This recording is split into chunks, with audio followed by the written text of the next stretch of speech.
Gracias te damos, Señor, porque tú eres bueno, tu misericordia es para siempre y tu corazón, Señor, está dolido. Tu corazón, Señor, se duele por México, porque tú deseas salvar a México. Tú deseas, Señor, que tu evangelio sea predicado.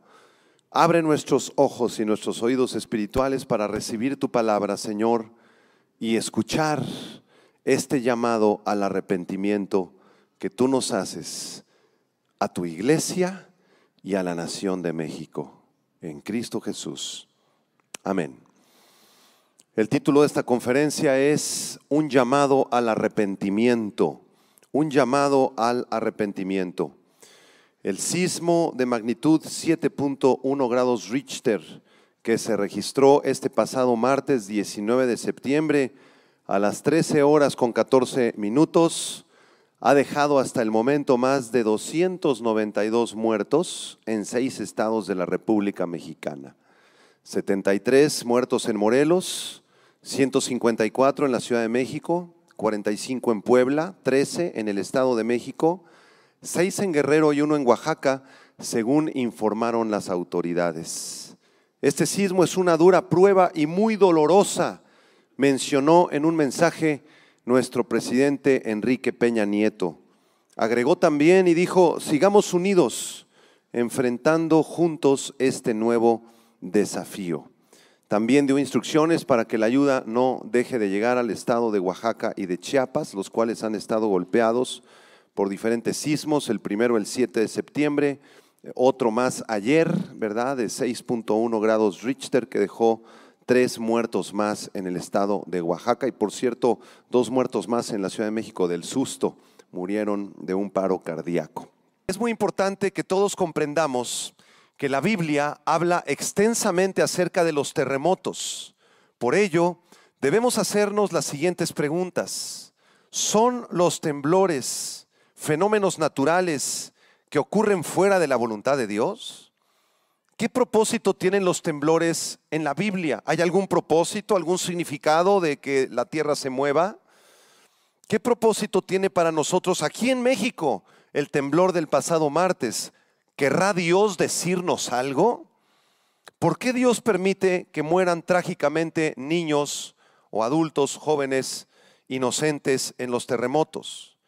¿Va a seguir temblando? ¿Y qué debemos hacer ante estas inminentes señales? Vamos a intentar contestar cada una de estas preguntas con la palabra de Dios en la mano. Vamos a ver varios versículos y vamos a la primera pregunta. ¿Son los temblores fenómenos naturales fuera del control de Dios?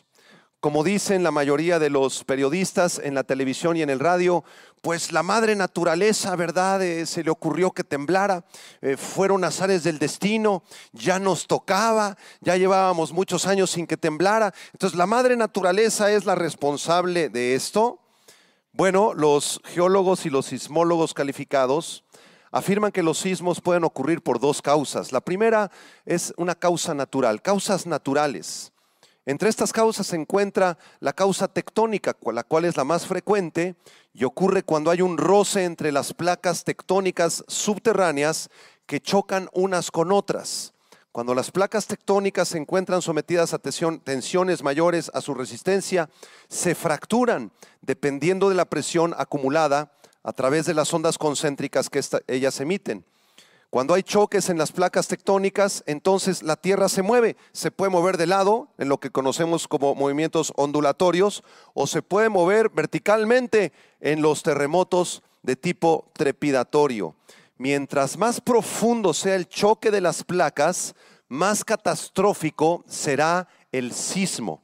Por ejemplo, este sismo del pasado martes creo que tuvo una profundidad de apenas 70, 80 kilómetros abajo de la tierra. Entonces fue un sismo leve, ¿sí? Si hubiera sido mucho más profundo, a 200 o a 300 kilómetros por debajo de la superficie terrestre, hubiera sido de proporciones catastróficas.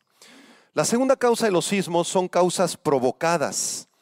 Otra causa, la cual hace moverse la tierra, son las explosiones atómicas y nucleares que se realizan como ensayos en diferentes países. Por ejemplo, el trastornado líder de Corea del Norte, Kim Jong-un, ha provocado varios sismos en Oriente debido a sus enfermos ensayos con armas nucleares con las que amenaza destruir próximamente a los Estados Unidos. Así que si se hace un ensayo nuclear en el mar, en la tierra tiembla, habrá un sismo de 4, de 5 o hasta de 6 grados.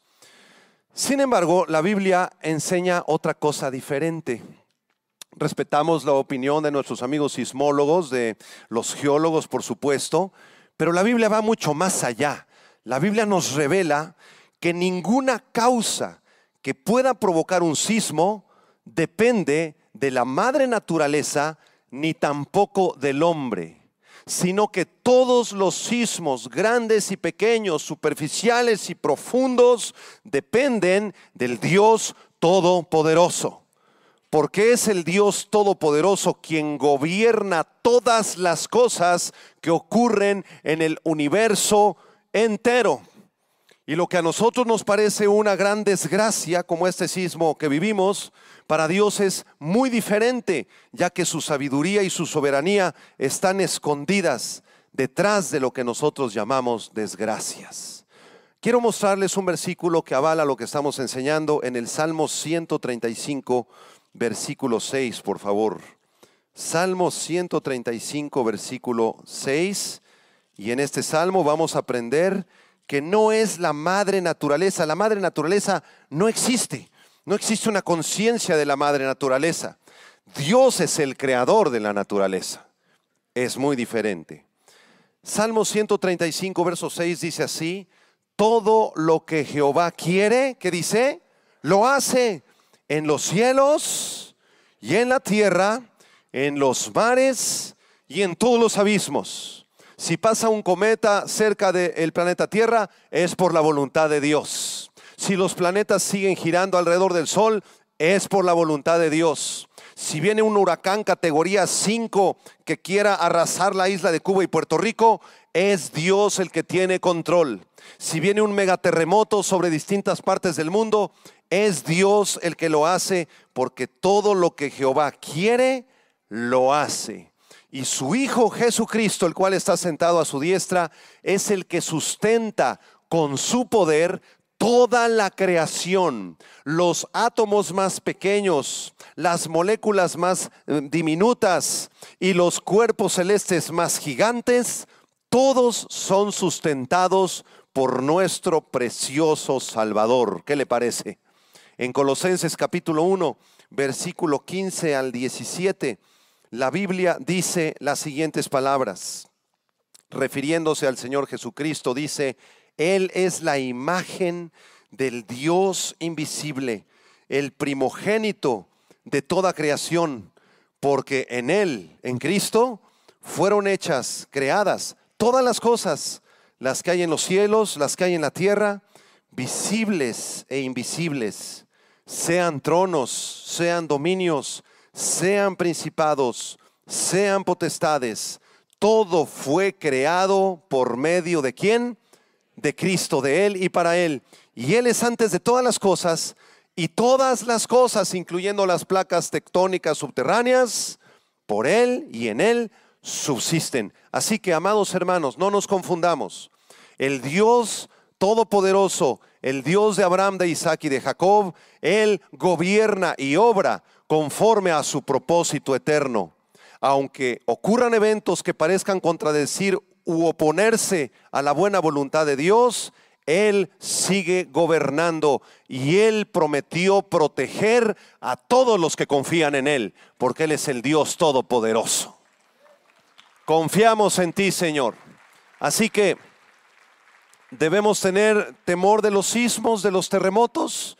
La respuesta es no, de ninguna manera. Por supuesto, todos nos alteramos, todos nos asustamos por unos segundos, pero inmediatamente viene a nuestra memoria, a nuestra alma, las voces del Señor, la voz del Señor diciéndonos: no temas, hijo, yo estoy contigo. Quiero mostrarles un salmo, el Salmo 43, versículo del 1 al 3, para aquellos que se asustan muchísimo en los sismos o terremotos. No hay de qué temer. No te preocupes si viene un terremoto más grande en la Ciudad de México, no sabremos si va a venir o no va a venir. Tú no te preocupes por eso, que eso no sea tu angustia ni tu preocupación. Tu preocupación debe ser vivir en santidad delante de Dios. Por eso sí preocúpate, por eso sí angústiate, por eso sí preocúpate por agradar a tu Dios, porque tu vida sea recta delante de Él. Salmo 43, verso del 1 al 3. Yo quisiera que lo leyéramos todos juntos como un acto de fe. ¿Están de acuerdo? Salmo 43, verso 1 dice: Dios es nuestro amparo y fortaleza. Estamos mal, ¿verdad? No es la cita correcta. Salmo 43, tal vez yo lo tengo aquí de forma equivocada. Sí, lo tengo mal. Es el Salmo 46, perdón, del 1 al 3. Yo lo tenía aquí mal. Salmo 46, del 1 al 3. ¿Lo leemos juntos, hermanos? Dice así: Dios es nuestro amparo y fortaleza, nuestro pronto auxilio en las tribulaciones. Por tanto, diga fuerte: no temeremos, aunque la tierra sea removida y se traspasen los montes al corazón del mar, aunque bramen y se turben sus aguas, y aunque tiemblen los montes a causa de su braveza, no temeremos, porque el Dios Todopoderoso es quien nos ampara. Dale la gloria y la honra al Señor. Él quiere protegerte, Él te amparará, Él te protegerá de todo mal. Amén. Segunda pregunta. Vamos a una segunda pregunta. ¿Qué propósito tienen los temblores en la Biblia? ¿Aparecen temblores en la Biblia? ¿Menciona la Biblia, la palabra de Dios, acaso terremotos? Por supuesto que los menciona. Y entonces vamos a aprender al menos 3 propósitos que Dios tiene a través de los temblores o de los sismos. El primer propósito que Dios tiene a través de los sismos es expresar su indignación por el pecado y por la rebeldía de los seres humanos. Dios usa los terremotos, los sismos, para expresar su profunda indignación, su profunda ira por la rebelión del ser humano y por el pecado tan terrible en el que está viviendo la raza humana. Salmo 18, versículo 7.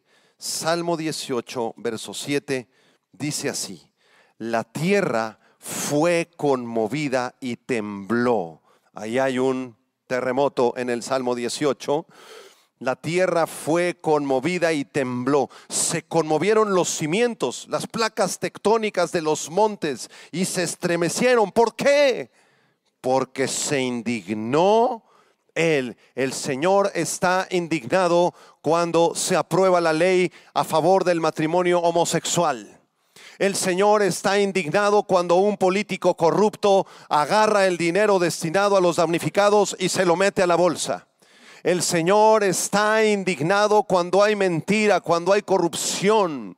El Señor está indignado cuando hay idolatría en nuestro país, y por esa razón Él expresa esa indignación a través de los sismos.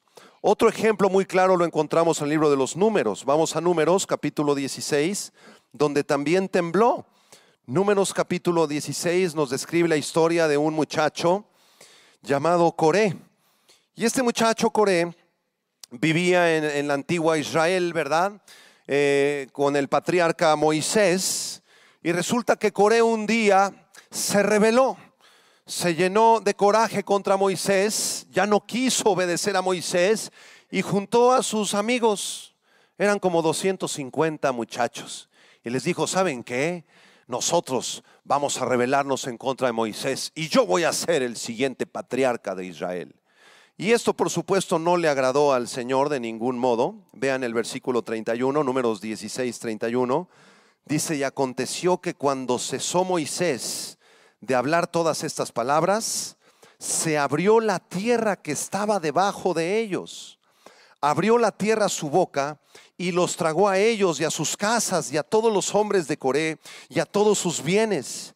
Y ellos, con todo lo que tenían, descendieron vivos al Sheol, y los cubrió la tierra, y perecieron de en medio de la congregación. El Señor envió un terremoto sobre la familia de Coré, sobre la vida de Coré. Se abrió la tierra literalmente y se los tragó. ¿Por qué razón? Porque Dios usa los terremotos para manifestar sus juicios sobre la humanidad pecaminosa, porque Dios detesta el pecado y Dios detesta la rebeldía. ¿Cuántos dicen amén?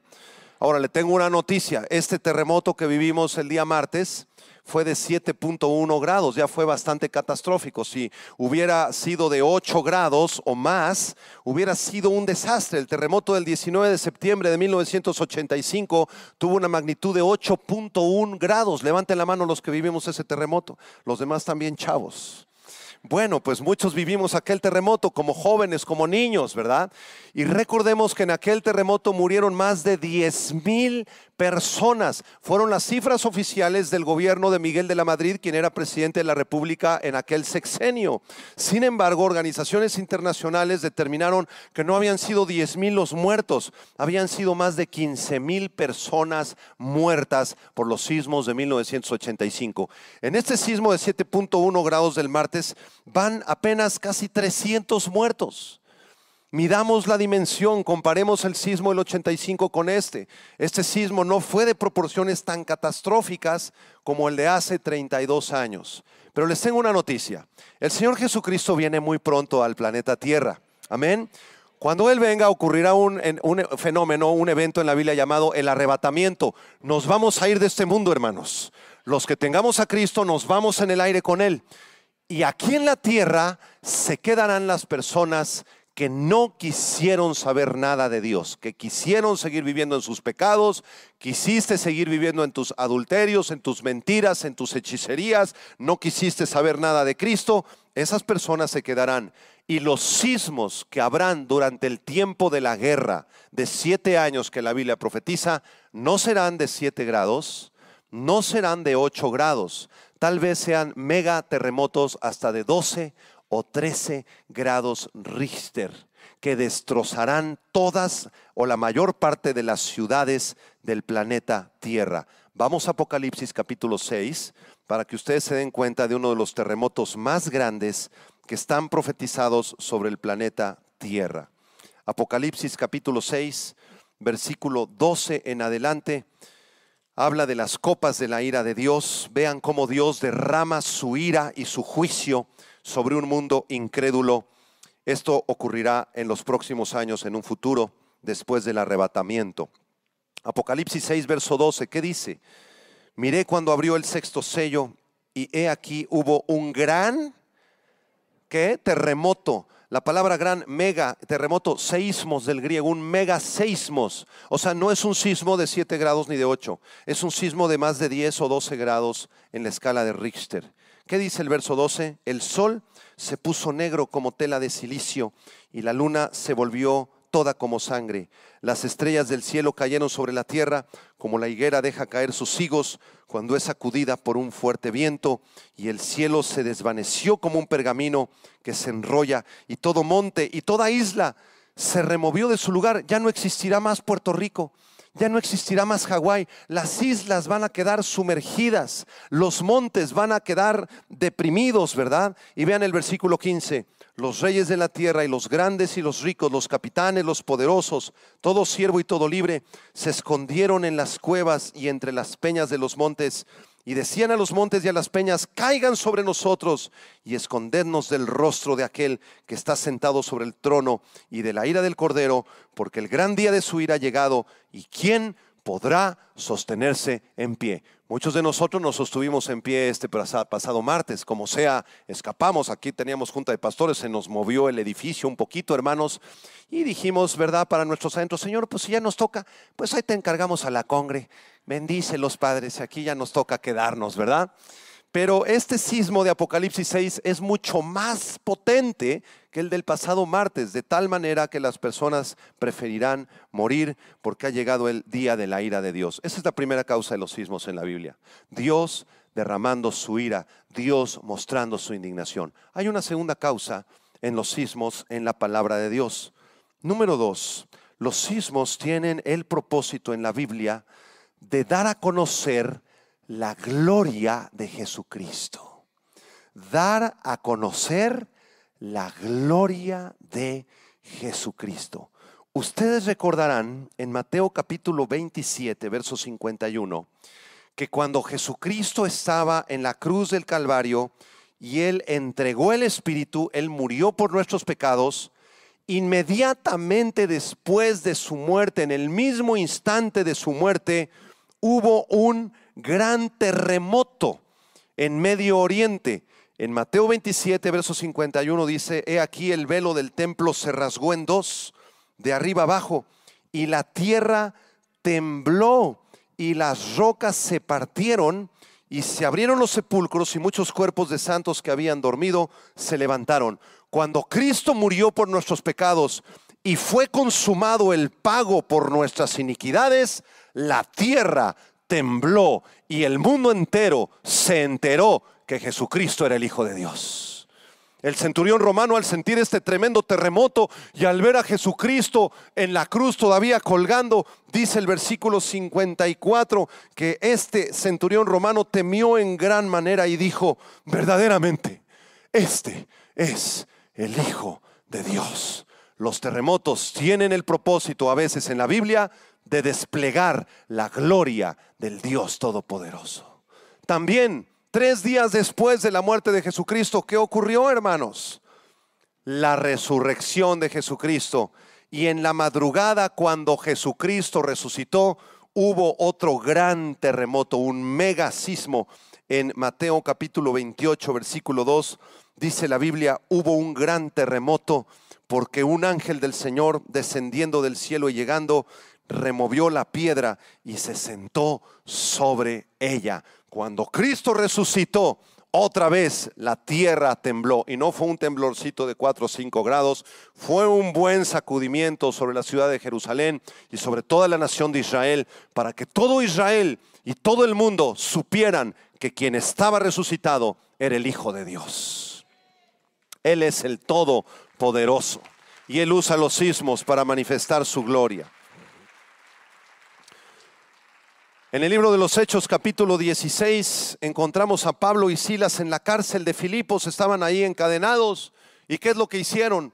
En vez de comenzar a quejarse como algunos de nosotros: ay, pues ¿por qué tembló? No es posible, Señor, ¿dónde está tu misericordia?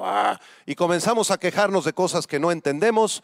En vez de eso, Pablo y Silas comenzaron a cantar alabanzas. Cuando usted sienta quejarse o echarle la culpa a los demás, o sentirse triste o deprimido, ¿verdad? O culpar al mundo, o culpar al terremoto del martes, en vez de quejarse, cante alabanzas y glorifique al Dios del cielo. Fue lo que hizo Pablo y Silas. ¿Y sabe lo que pasó en Hechos capítulo 16?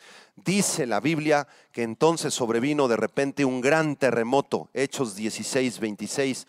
De tal manera que los cimientos de la cárcel se sacudían y al instante se abrieron todas las puertas y las cadenas de todos los presos se soltaron. Cuando nosotros oramos por la salvación de las almas, tiembla en la tierra, y ese temblor es para manifestar la gloria del Dios Todopoderoso. Cuando Buda nació, cuando Mahoma nació, cuando Gandhi o cualquier líder religioso nació o murieron, no hubo ni siquiera un temblorcito ni de medio grado.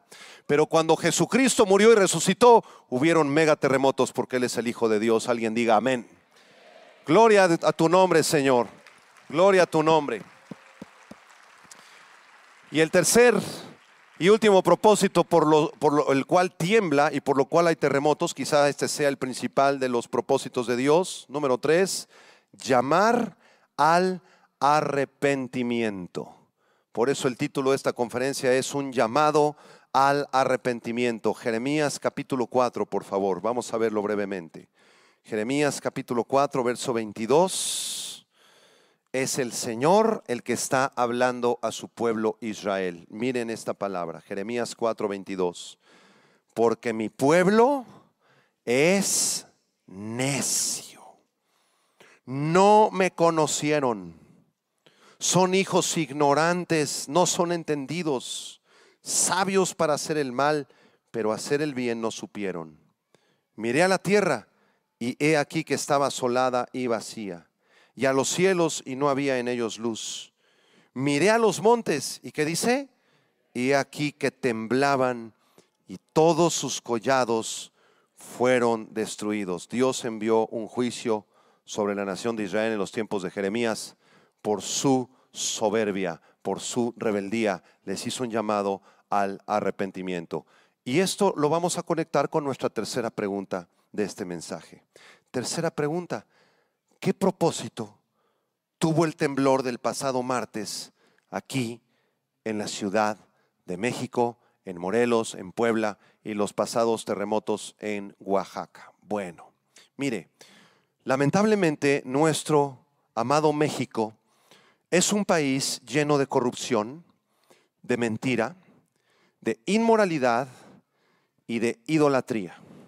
Así que Dios ha permitido y ha enviado este terrible temblor del martes por su gran misericordia y el gran amor que el Señor le tiene a México.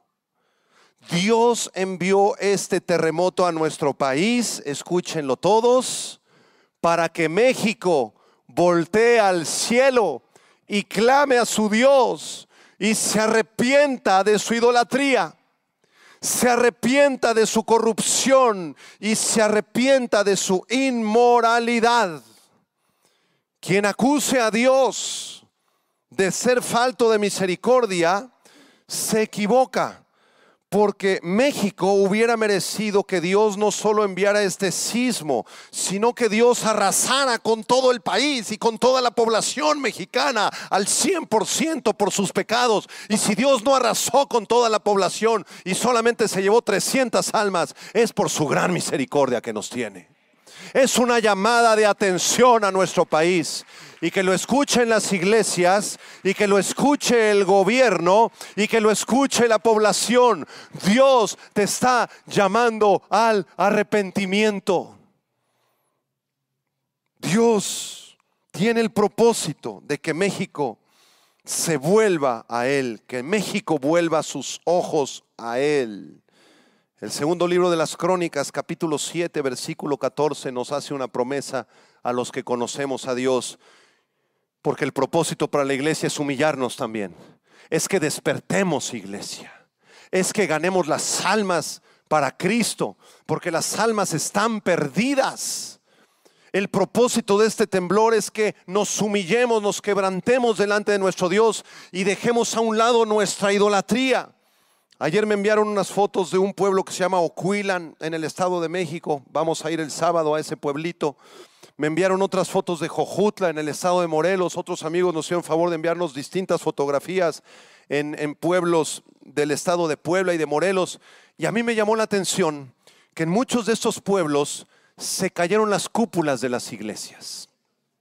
Ayer me enviaron la fotografía de una imagen de un santo de la religión popular aquí en México que se había desplomado desde su plataforma y quedó partido en dos. Muchas de las iglesias perdieron sus estatuas, perdieron las campanas, cayeron, ¿verdad? Cayeron las cúpulas.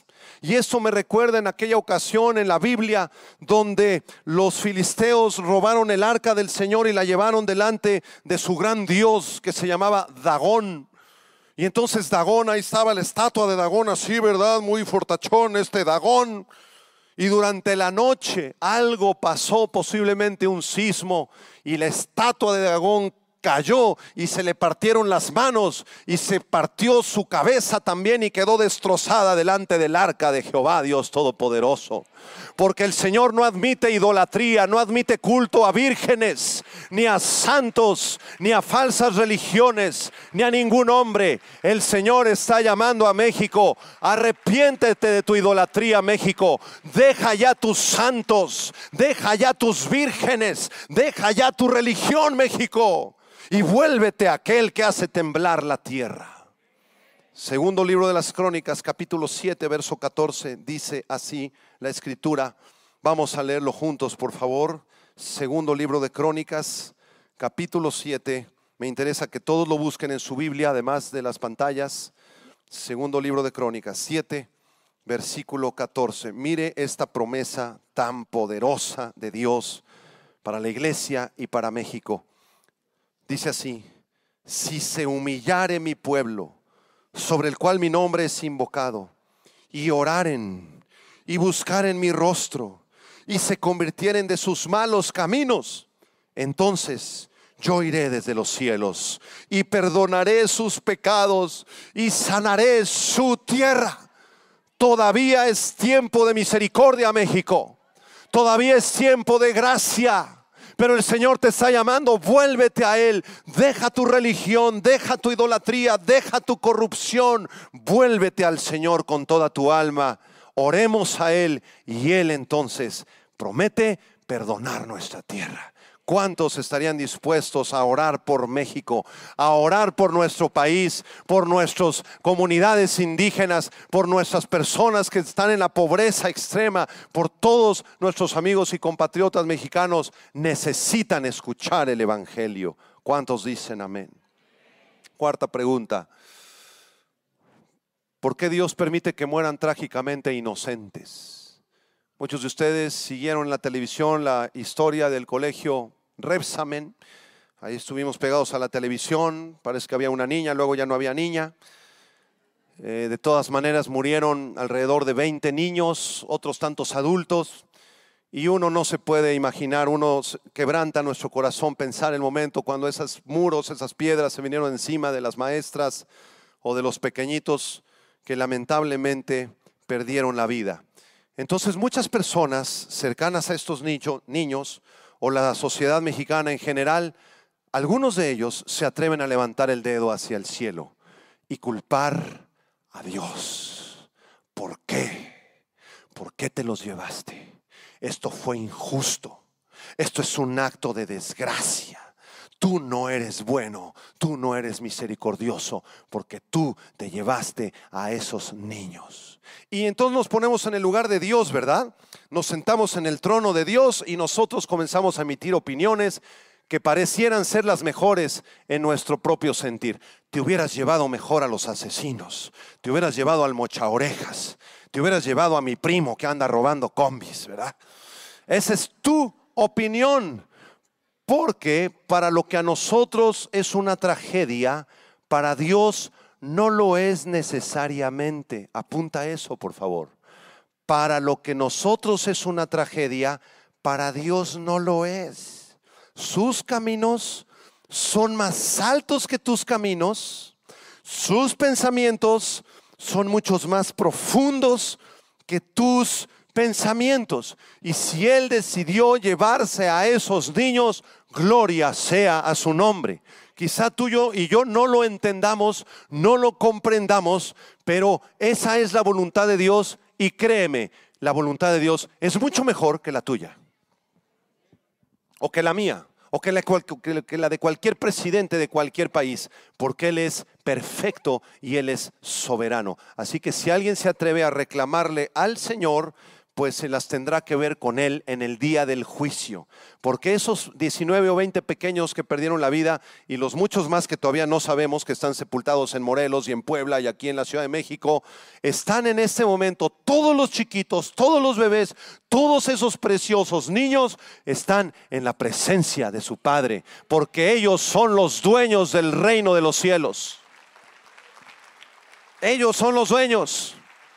De ellos es el reino de los cielos. El Señor los salvó de vivir vidas miserables, llenas de pecado, de maldición, de maldad, en familias disfuncionales. Quizás se hubieran perdido, muchos de ellos hubieran acabado siendo brujos. Yo no sé.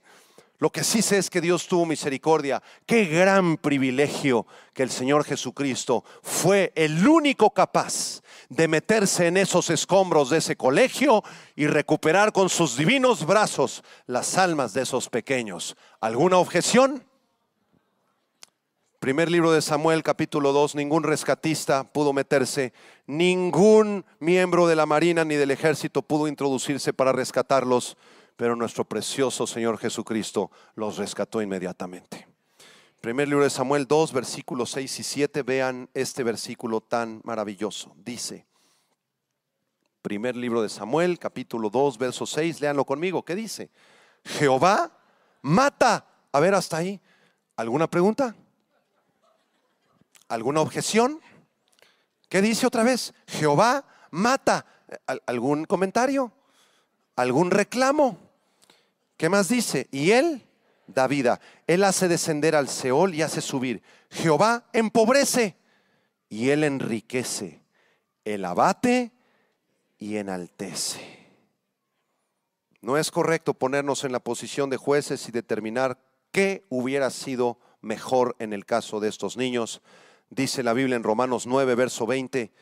Mas antes, oh hombre, ¿quién eres tú para que alterques con Dios? Dile a la persona a tu lado, ¿quién eres tú para reclamarle algo? Alguno quisiera reclamar, es que perdí mi negocio, pastor, y los millones que invertí en ese edificio se cayeron en 5 segundos. Amén, gloria a Dios. Dios te está humillando. ¿Algún problema? Humíllate, humíllate delante de Dios y Él te exaltará cuando fuere tiempo.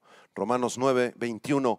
¿No tiene potestad el alfarero sobre el barro para hacer de la misma masa un vaso de honra y otro de deshonra? Dios es el que nos ha creado, Él es el que te dio la vida. Tú no decidiste nacer, fue Dios el que te envió el día de tu nacimiento, ¿no es verdad? Y tú tampoco decidirás el día ni la forma en la que tú te vas. Hay hermanos aquí que han sufrido ataques al corazón, que los regresaron de la muerte, ¿verdad? A un hermano de Toluca se cayó así en un parque, ¿verdad? Salió a correr, le dio un infarto, se cayó, 50 años de edad.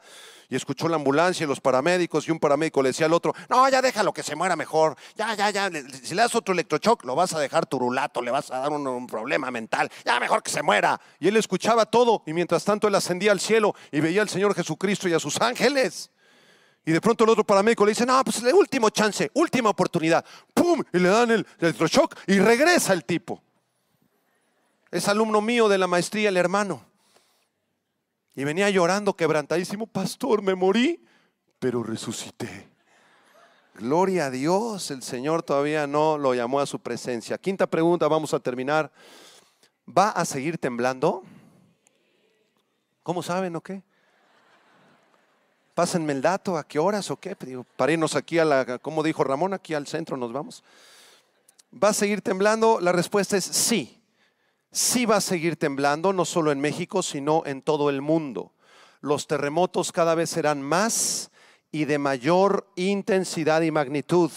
Los temblores en todo el mundo son señales de la próxima e inminente venida de nuestro Señor Jesucristo. Los terremotos anuncian la venida próxima de Jesucristo aquí a la tierra. Así que mientras más tiemble, más compartamos el evangelio. Mientras más tiemble, menos asustados debemos de estar. Y mientras más tiemble y con mayor intensidad, más debemos de orar, porque la venida de Cristo está cada segundo más cercana. Vamos a Lucas 21, por favor, versículos 7 al 13, rápidamente. Lucas 21, versículo 7. Estas son las señales antes de la venida de Cristo. Le preguntaron sus discípulos diciendo, Maestro, ¿cuándo será esto? ¿Qué señal habrá cuando estas cosas estén para suceder? Entonces les dijo, miren, no sean engañados, porque vendrán muchos en mi nombre diciendo yo soy el Cristo, y el tiempo está cerca. Mas no vayáis en pos de ellos. Y cuando oigáis de guerras y de sediciones, no os alarméis, porque es necesario que estas cosas acontezcan primero, pero el fin no será inmediatamente. Volteemos nuestros ojos hacia Oriente. Estamos a punto de entrar a una tercera guerra mundial. El presidente Donald Trump insultó al coreanito al presidente de Corea del Norte la semana pasada. El presidente de Corea del Norte ardió en ira y entonces amenazó con destruir la costa este de Estados Unidos los siguientes días. El presidente Trump, en respuesta en la conferencia de las Naciones Unidas, dijo que va a destruir, así lo dijo literalmente, voy a destruir Corea del Norte. Y Corea del Norte tiene arsenal nuclear. Los rusos tienen en este momento submarinos en todo el Atlántico con ojivas nucleares apuntando hacia Nueva York. Por si el presidente Trump inicia la guerra, el presidente Putin ya le dijo, si tú inicias el conflicto y tú destruyes Corea del Norte, entonces yo te destruyo a ti. ¿Y saben cómo se llaman las ojivas nucleares que tiene el presidente Putin en sus submarinos del Océano Atlántico? Se llaman Satanás, así les puso. ¿Cómo se van a llamar las ojivas nucleares? Satanás, pónganle Satanás. Así dijo el presidente Putin. Así que si alguien duda de que estamos a punto de la venida de Cristo, ahí están las noticias y ahí está Lucas 21, versículo 9. Vamos al 10, verso 10. Se levantará nación contra nación, reino contra reino. Verso 11, subráyala, subráyala. ¿Qué dice? Y habrá grandes terremotos y en diferentes lugares hambres, pestilencias, y habrá terror y grandes señales en el cielo. Pero antes de todas estas cosas os echarán mano y os perseguirán y os entregarán en las sinagogas, en las cárceles, van a ser llevados ante reyes y ante gobernadores a causa de mi nombre. Y esto será ocasión para dar testimonio. Dile a la persona a tu lado, te van a perseguir, para que estés enterado. Van a rechazar el evangelio, pero estas señales anuncian el próximo advenimiento de Cristo. Última pregunta, ¿qué debo hacer? ¿Qué debes hacer ante todos estos terremotos y sismos? Bueno, la respuesta es muy sencilla. Para los que les quede duda, apúntenla por favor o grábenla en su celular. ¿Qué debo hacer? Vivir una vida para el Señor. Asegurarte que amas a Dios con todo tu corazón y vivir para Él. Ya olvídate de tu soberbia, olvídate ya de tus problemas, de tus enfermedades, de tus situaciones difíciles y dale la gloria al Señor. Agarra tu angustia, agarra tu ira, tu depresión, tu tristeza, las heridas profundas que tienes en tu alma y aviéntalas al bote de la basura. Y permite al Espíritu Santo sanar tu corazón y entiende que eres un guerrero y una guerrera de Dios, que fuiste llamada para vivir y llamado para vivir para Cristo Jesús. El Señor desea que vivas una vida de arrepentimiento, de humildad, de oración. ¿Qué acabo de decir? Predíquenme ahora ustedes a mí. Arrepentimiento, humildad, oración. Predíquenme, predíquenme. Pastor César, arrepentimiento, díganme. Arrepentimiento, humildad, oración. Díganle junto, arrepentimiento, humildad, oración. ¿Te arrepientes todos los días de tus pecados? No, pastor, nada más en mi cumpleaños. Un hermano me dijo, ay, ahora sí me arrepentí de mis pecados el martes. Le dije, ahora sí nada más el martes te arrepentiste. Y eso porque sentiste que la losa se te venía encima. Si no, ni te arrepientes, seguirías pensando que eres el todopoderoso por los poquitos dineros que tienes en tu cuenta. Arrepintámonos de corazón, vivamos una vida de oración y sobre todo amémonos unos a otros, porque en esto conocerán que son los discípulos de Cristo, en que nos amamos unos a los otros. Es una extraordinaria oportunidad de amarnos, de traer cosas al centro de acopio, decir, pastor, yo quiero aportar esto, pastor, quiero ayudar, quiero bendecir a mis hermanos en Cristo que están en Puebla, que están en Morelos, quiero llevar cosas en el nombre de Cristo, bendecir a alguien. Tenga esta Biblia, pastor, que ya la leí como 40 veces, ya está toda deshojada y yo tengo otra nueva. Tenga esa Biblia, llévela a otro lugar, pastor, donde hay necesidad. Y eso expresa el amor de Cristo. Amén. Primera carta de Pedro, capítulo 4, con este texto terminamos. Primera Pedro, capítulo 4, versículos 7 al 11. Amén. Gracias, Señor, por este terremoto, porque nos hace despertar. Nos hace ver la gran necesidad que hay en México y cuánto hemos fallado en llevar el evangelio a los pueblos y a las ciudades. Primera Pedro 4, versículos 7 al 11, yo le voy a suplicar que lo leamos juntos desde su Biblia, subráyelo, es una palabra de Dios para usted, para mí, en este tiempo de necesidad. ¿Qué dice? Mas el fin de todas las cosas se acerca. Sed pues sobrios y velad en oración, y ante todo, tened entre vosotros ferviente amor, porque el amor cubrirá multitud de pecados. Hospedaos los unos a los otros sin murmuraciones. Cada uno según el don que ha recibido, ministrelo a otros, como buenos administradores de la multiforme gracia de Dios. Si alguno habla, hable conforme a las palabras de Dios. Si alguno ministra, ministre conforme al poder que Dios da, para que en todo sea Dios glorificado en Jesucristo, a quien pertenecen la gloria y el imperio por los siglos de los siglos. Amén. Amén.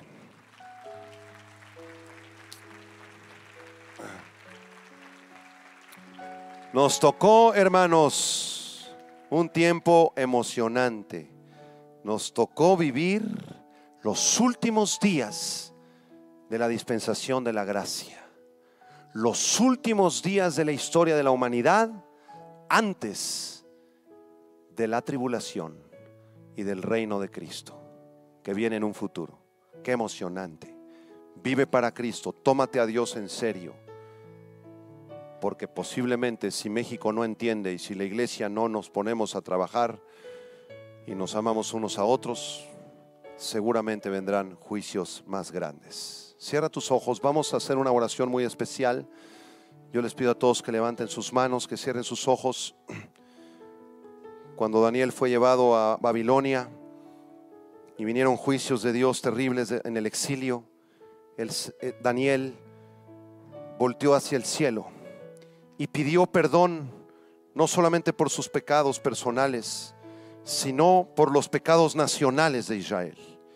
Y en este momento, Señor, nos acercamos a ti. Queremos orar a ti, Señor, confesando nuestros pecados en arrepentimiento. Perdona, Señor, nuestros pecados. Perdona nuestra mentira, Señor. Perdona nuestra rebeldía. Pero también queremos orar como Daniel. Queremos orar la oración de Daniel pidiendo perdón por los pecados de México. Y de esa manera levantamos nuestras manos y decimos: ahora, Señor, Dios grande, digno de ser temido, que guardas el pacto y la misericordia con los que te aman y guardan tus mandamientos. Diga conmigo: hemos pecado, hemos cometido iniquidad, hemos hecho impíamente, hemos sido rebeldes, nos hemos apartado de tus mandamientos y de tus ordenanzas, no hemos obedecido a tus siervos los profetas, que en tu nombre hablaron a nuestros reyes, a nuestros príncipes, a nuestros padres. Diga conmigo: tuya es, oh Señor, la justicia y nuestra la confusión de rostro. Como en el día de hoy lleva todo hombre de Judá, los moradores de Jerusalén y todo Israel, los de cerca y los de lejos, en todas las tierras a donde nos has echado a causa de nuestra rebelión. Oh Señor, ten misericordia, Señor. Perdona, Señor, el pecado de nuestro país. Perdona, Señor, a México. Perdona la corrupción en la política en México, Señor. Perdona a nuestros presidentes, gobernantes. Perdona, Señor, el pecado de brujería. Perdona el pecado de hechicería. Perdona, Señor, el pecado de inmoralidad sexual en México. Perdona los adulterios. Perdona las fornicaciones. Perdona los robos, los asaltos, los secuestros, los homicidios y feminicidios. Nos arrepentimos, Señor. Nos arrepentimos, Señor. Perdónanos, Padre, y derrama misericordia y gracia, Señor, como lo hiciste este pasado martes, Señor. México merecía ser arrasado completamente, Señor, que ya no quedara ni una sola persona en el territorio nacional. Pero por tu misericordia, Señor, solamente, Señor, te llevaste 300 almas, Padre. Gracias, Padre. Gracias porque eres bueno y misericordioso. Pedimos, Señor, que nuestra iglesia despierte, que nos amemos unos a otros y que podamos llevar este precioso mensaje de arrepentimiento y de salvación a todas las personas que lo necesitan en nuestro país. En el nombre de Cristo. Amén.